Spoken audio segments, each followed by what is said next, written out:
தாவேக அரசில் நிதி அமைச்சராக உள்ள மரிய வில்சனுக்கு எண்கள் மற்றும் தொகையை எப்படி உச்சரிக்க வேண்டும் என்பது கூட தெரியவில்லை. இது தொடர்பான வீடியோ சமூக வலைதளங்களில் வைரலாகி வருகிறது.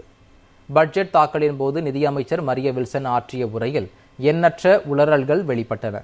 தமிழில் எழுதி கொடுத்து 3 நாட்கள் தொடர் பயிற்சி அளித்து வந்த பிரயோஜனமும் இல்லை என்ற விமர்சனம் எழுந்துள்ளது.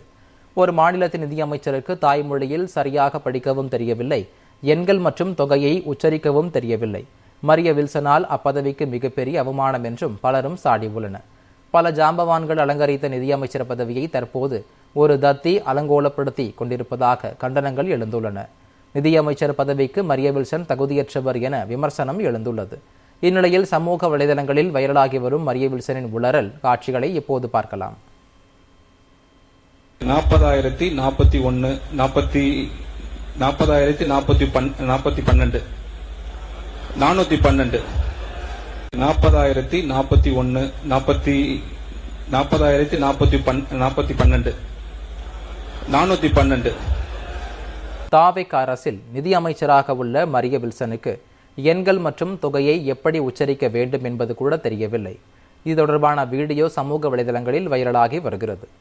பட்ஜெட் தாக்கலின் போது நிதியமைச்சர் மரிய வில்சன் ஆற்றிய உரையில் எண்ணற்ற உளறல்கள் வெளிப்பட்டன. தமிழில் எழுதி கொடுத்து 3 நாட்கள் தொடர் பயிற்சி அளித்து வந்த பிரயோஜனமும் இல்லை என்ற விமர்சனம் எழுந்துள்ளது. ஒரு மாநிலத்தின் நிதியமைச்சருக்கு தாய்மொழியில் சரியாக படிக்கவும் தெரியவில்லை, எண்கள் மற்றும் தொகையை உச்சரிக்கவும் தெரியவில்லை. மரிய வில்சனால் அப்பதவிக்கு மிகப்பெரிய அவமானம் என்றும் பலரும் சாடியுள்ளனர். பல ஜாம்பவான்கள் அலங்கரித்த நிதியமைச்சர் பதவியை தற்போது ஒரு தத்தி அலங்கோலப்படுத்தி கொண்டிருப்பதாக கண்டனங்கள் எழுந்துள்ளன. நிதியமைச்சர் பதவிக்கு மரிய வில்சன் தகுதியற்றவர் என விமர்சனம் எழுந்துள்ளது. இந்நிலையில் சமூக வலைதளங்களில் வைரலாகி வரும் மரிய வில்சனின் உளறல் காட்சிகளை இப்போது பார்க்கலாம். 40,041 40,012 412 40,041 40,012 412.